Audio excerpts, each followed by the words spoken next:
According to the plan, next year more money will be allocated to economic development, wage increases, housing, and family support. Viktor Orbán, the Prime Minister, is our guest in the studio. Good morning. Good morning. These are the plans for next year, but the current reality, at least the reality of September, is that industrial production has decreased by 5.4% and the construction industry's performance has dropped by 8.2%. In light of this, what needs to be done to achieve the projected 3.4% growth next year and ensure there is money for the goals mentioned in the introduction? It is necessary for the war to finally end. It's that simple. The problems of the Hungarian economy, without exception, stem from the war and its consequences. There is the war itself and the poor response to it, which we call sanctions. These sanctions were misguided, thoughtless, and poorly planned by the Union. We did not impose them, so I am not blaming myself here, but rather the Brussels bureaucrats. The sanctions led to an energy crisis, which brought inflation, and across the entire economy, what is needed for success? Predictability, calmness, optimism, belief in development, seeking opportunities for growth, how to become better, was replaced by a defensive posture. Because what would anyone do in a war, if not defend?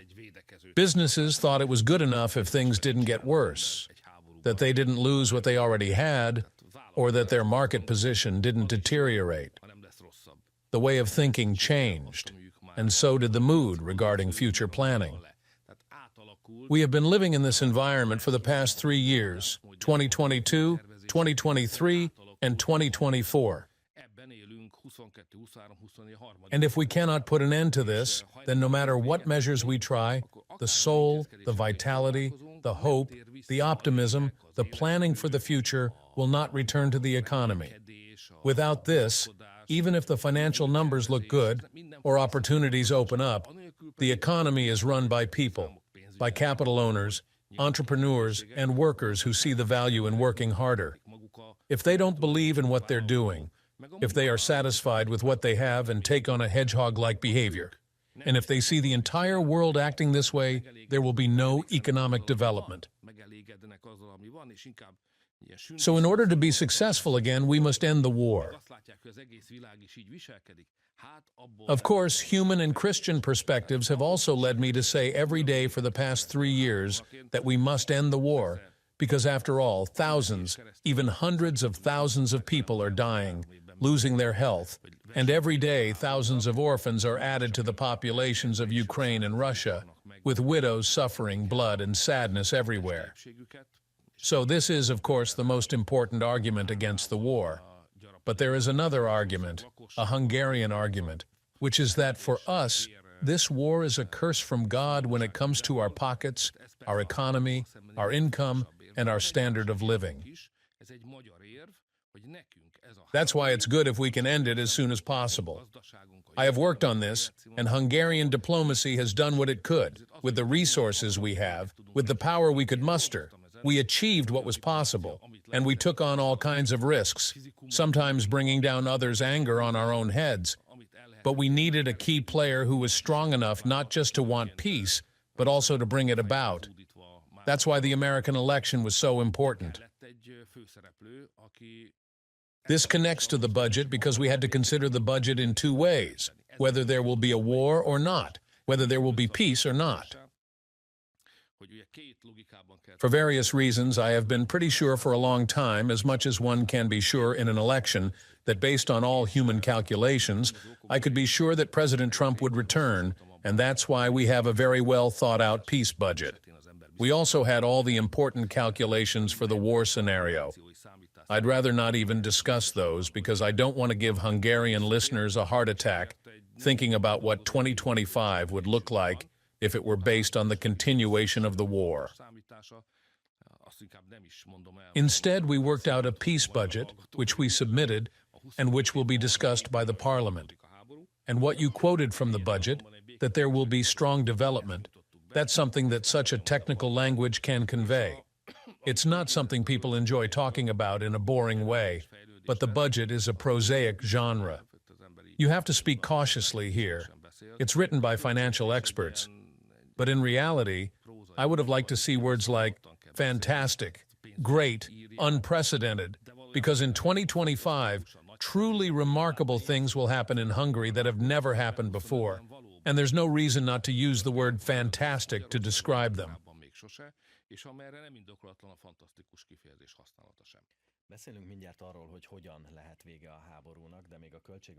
We will talk soon about how the war can end, but staying with the budget and the Hungarian situation for now. The war situation, as mentioned earlier, obviously hasn't only left its mark on economies, but also made families, individuals, and businesses more cautious. How can we restore trust among them? And if the war ends, how will the 2025 budget make things better for them?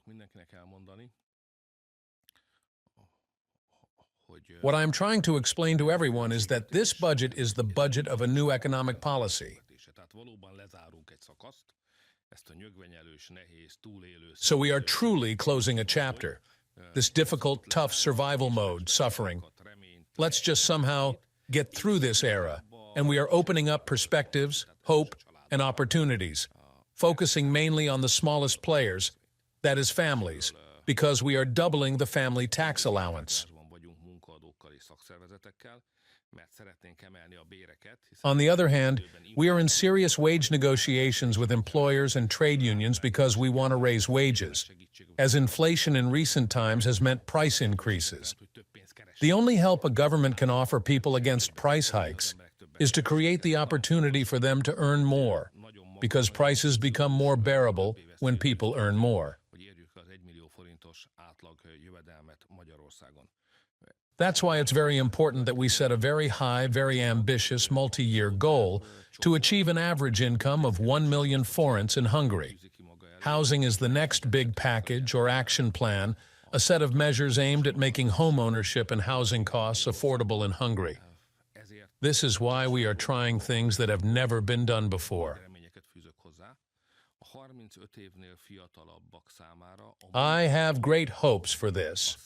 For those under 35, employers can provide housing support up to 150,000 forints a month, meaning that in a year the total amount can reach around 1.8 million forints with favorable terms.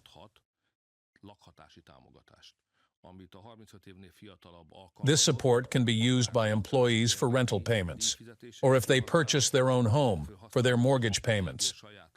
This has been something we've been considering for a while now, as we believe we should not go down the route of building state-owned rental housing, because that would bring back the whole public housing culture. Instead, we want to put the private sector in a position where it has an interest in offering housing support to its young employees. I believe this will be a major draw. Companies that can offer such support will have a competitive advantage in the battle for talented young people. In Hungary, there are more jobs than there are working-age people, especially for ambitious young people, and there is a strong competition for them. Those companies that can offer a housing subsidy of 150,000 forints per month, in addition to salary, will have an easier time attracting good workers. There is also another major program package supporting small entrepreneurs, the Demian Sandor program, where we try to help small businesses step up and strengthen themselves. And we are attempting a capital allocation program that has never been seen before. That's why I say next year could be great, because we are introducing measures that have never been part of Hungarian economic policy. And I haven't even mentioned the workers' loans, which are probably the most emotionally significant for us in the government, as we will finally be able to help not just deserving students, but also young workers, giving them an opportunity to start a new life. As we say, work must be valued. We don't just say it in words. For young people, we provide tangible support, such as a 4 million forint one-time, interest-free loan to be repaid over 10 years, which can be written off in the case of children. They can then decide what to do with it. You also mentioned earlier that the feasibility of next year's budget is linked to peace, and Donald Trump again stated at the recent event that one of the main goals of his administration will be achieving peace in the Russia-Ukraine war. We are now getting to know more members of his upcoming administration. How do you see the chances for peace now?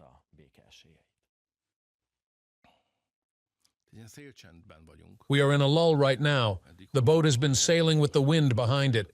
The campaign itself has been a hurricane, and the boat of the peace supporters has been rapidly moving forward. Every day, the future American president said that there would be peace, peace, peace. And since there is no peace at the moment, and the opposition was pro-war, the American Democrats, the struggle between peace and war supporters was ongoing. We heard about it almost every day, and it felt like we were getting one step closer to peace every day.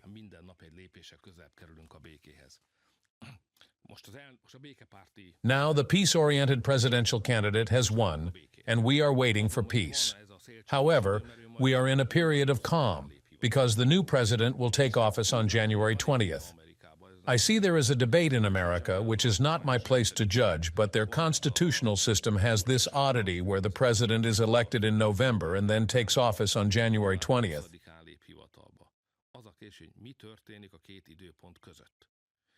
The question is, what happens between these two dates? Normally, this wouldn't be an exciting issue, but when the current U.S. government is pro-war and the president-elect is pro-peace, this question suddenly becomes interesting. Will the Americans accept the decision of the American people that the peace-oriented president won?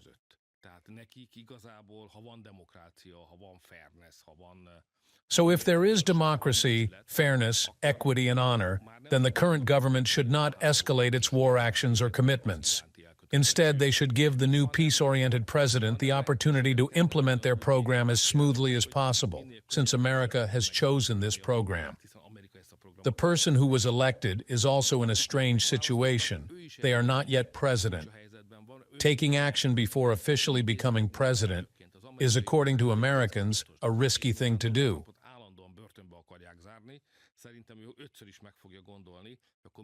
And since Donald Trump is constantly being threatened with imprisonment, I think he will think 5 times about what he can and cannot do in this limbo period. This is why, suddenly, the powerful wind of the campaign has stopped, and our sailboat is stuck. The peace sailboat is stuck in the open sea, wondering what will happen next. So, we are facing a very difficult, exciting, and complicated 2 months.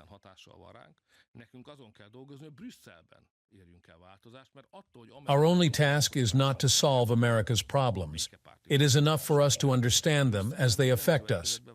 We must work on achieving change in Brussels, because even though our pro-peace ally has won in America, no change has yet occurred in Brussels, and that is our real task, as we are members of the European Union.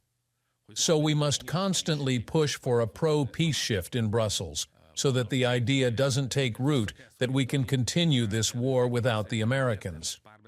There are supporters of this, and they need to be pushed back and forced into a meaningful dialogue, where they should explain how, without the Americans, we will support Ukraine without destroying our own economies. Because there isn't enough money in Europe to finance this war without America, that's for sure. So, Hungary must continue its fight for peace, now with Brussels as the venue, with the success of a great American expectation behind us.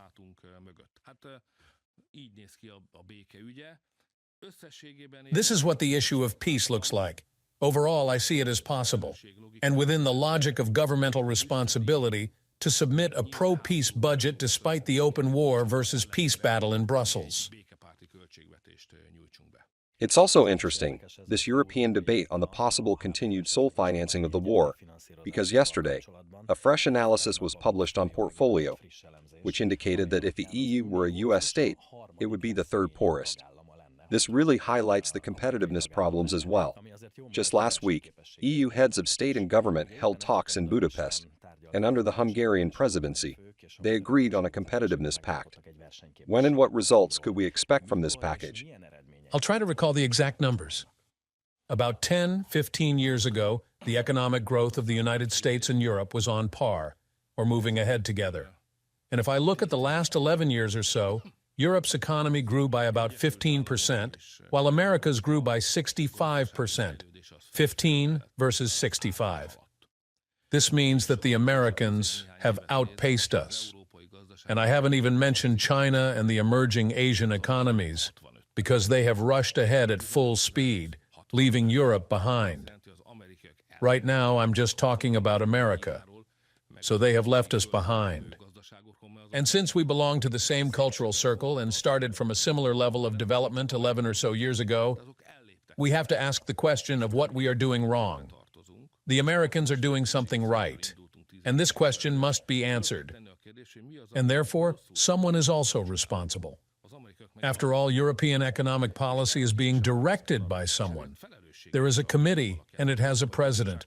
There are 30,000 bureaucrats sitting there who I don't exactly know what they are doing, but it's certain that they're not doing the right thing, because otherwise we would have grown by 65%. So decisions are made there. Trade policy decisions, false regulations, decisions on sanctions, energy regulation issues, and questions on the green transition. These were obviously bad decisions, because if they hadn't been bad, we would have at least been on par with the Americans. So a very serious self-examination must be conducted by European institutions, because they clearly ruined the 5 to 10 years behind us. Hungary, however, has managed quite well.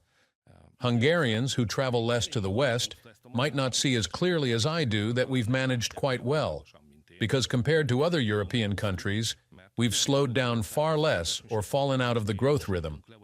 The wealthier countries than us, who are still richer, have had terrible years recently. If you talk to a German or a French person, a normal person with a family and their own home, and ask how the family's monthly budget looks and where they are spending, you will hear horrified people, opinions, and numbers. Because, of course, there is no utility price reduction there. And the increase in energy costs has eaten up a significant part of family budgets.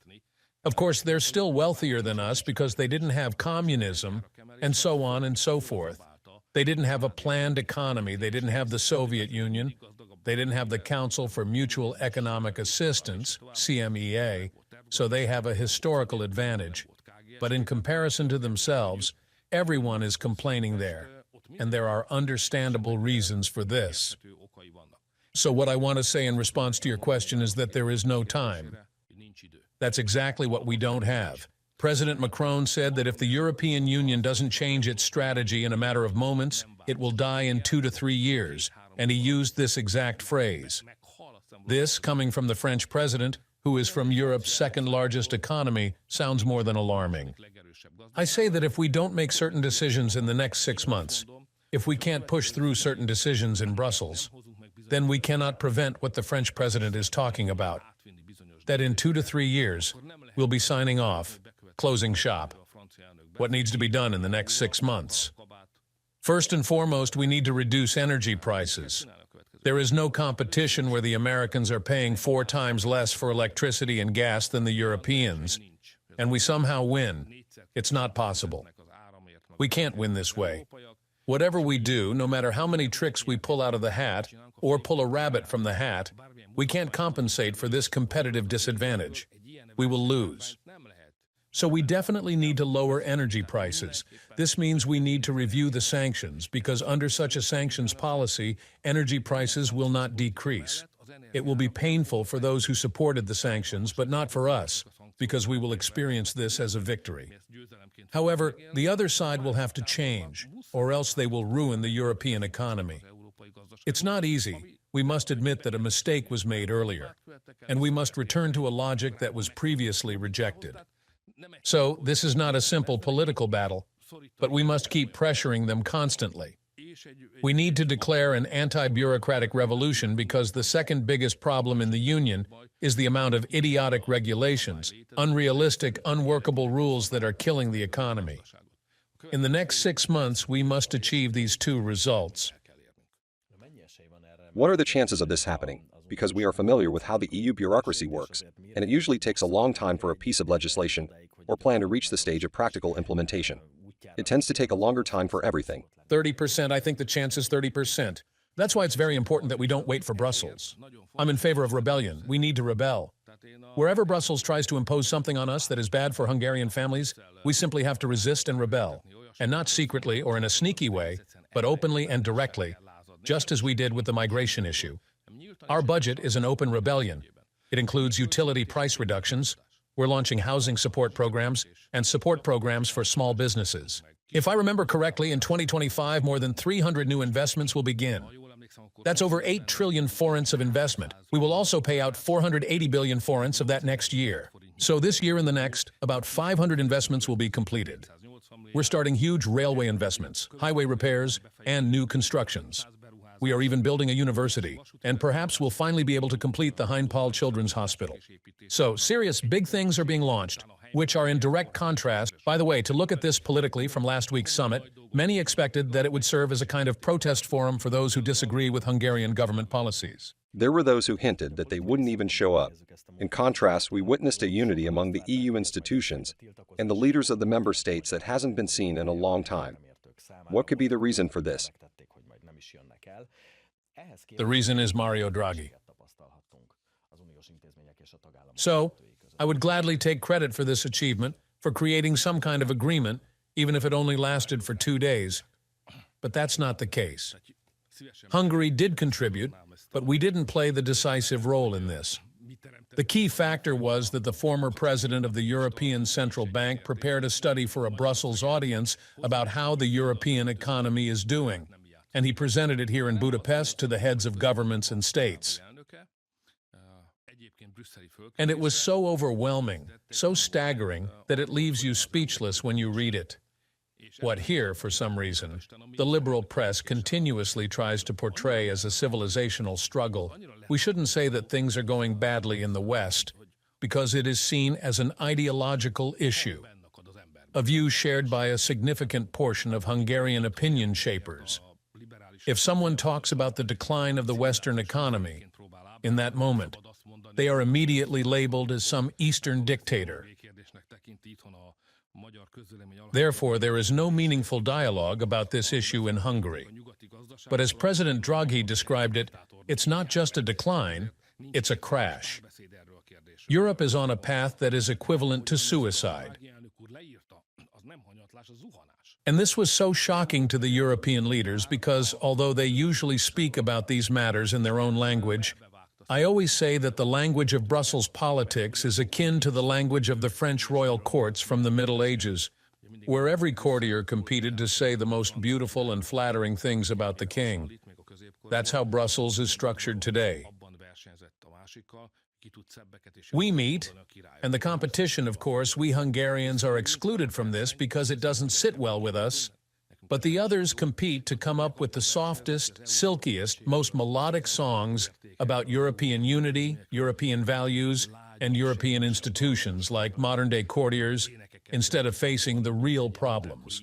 But here in Budapest, there wasn't any opportunity for that, not because of me or Hungary, but because of President Draghi, who put this paper on the table, which included around 70 tables and annexes with it. This is the situation.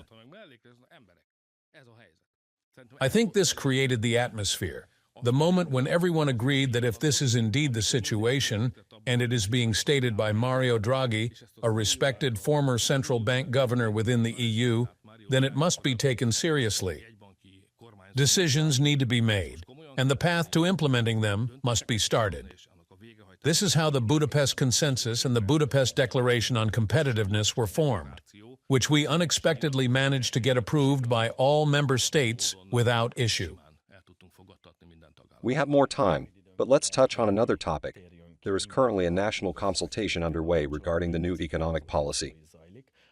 You said that its essence is to strengthen the government on important issues. At the same time, you also mentioned that on crucial matters, we are no longer alone. America is with us. If America is with us, why is the consultation still necessary? Consultations always have two purposes. One is that you need ammunition for the battles in Brussels. Of course, it's not war over there, but political battles. So we don't fight with bullets, machine guns, or rocket launchers, but with political arguments. In a democracy, the strongest political argument is the will of the people. If you have that, you can fight. If you don't, it's more than risky. The other purpose of the consultation is to encourage those who are willing to think about Hungary's future. Out of 10 million people, not everyone is willing to do this. It's not their habit. They live differently. They don't have the time, or they have more important things to do. We know how everyday life works, but there are always about 1 to 1.5 million people who, if the government asks them to spend a few minutes thinking about Hungary's future and provide some questions to help inspire this thinking, are willing to engage. Moreover, they are open to sharing their opinions. If someone is willing to do this, they will surely talk to others, and perhaps even in groups. This creates an opportunity for several million people to exchange at least a few words about matters concerning our common future. In this sense, the national consultation is suitable for communalizing political dilemmas and the major questions about the country's future. That's why it's worth distributing everywhere, and that's why I ask everyone to fill it out. Take a few minutes to share your thoughts, and then spend a few minutes talking to others about what you think. Perhaps others will also have ideas, and this way, the country will grow stronger emotionally, intellectually, and politically, and it will also become more united. I asked Prime Minister Viktor Orbán about next year's budget, the prospects for peace, and the results of last week's EU summit.